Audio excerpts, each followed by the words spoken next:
Viral penumpang ogah bayar ongkos berujung permintaan maaf sopir GrabCar, alasannya berdamai aneh. Kasus sopir taksi online GrabCar merekam penumpang arogan yang viral di lini masa ternyata sudah selesai.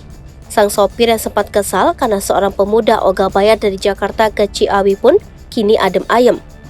Sebab diakui sang sopir, ia dan pemuda tersebut sudah menyelesaikan permasalahan tersebut.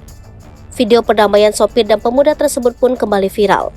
Namun, di tengah video klarifikasi tersebut, publik dibuat bingung seraya syok dengan perdamaian sang sopir dan pemuda itu, karena perdamaian tersebut terjadi secara tiba-tiba.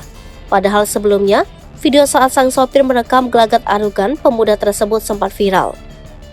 Dalam video yang dibagikan akun sang sopir, @munahendro, terlihat pemuda arogan bertato tersebut ngotot dan marah saat direkam. Sementara sang pemuda kesal, sopir GrabCar tersebut terus mencecarnya. Sang sopir ngotot menagih uang Rp300.000 ongkos mengantar sang pemuda dari Jakarta ke Ciawi. Pasca video tersebut viral, kabar mengejutkan kembali dibagikan akun Munahendro. Akun yang dipegang oleh istri dan sopir GrabCar tersebut mengakui pihaknya sudah berdamai dengan sang pemuda arogan. Dalam unggahan terbarunya, akun Munahendro bahkan membagikan video saat sang sopir dan pemuda berambut cepak tersebut berdamai. Mendengar permintaan maaf sang sopir yang memviralkan dirinya, pemuda arogan tersebut bersuara.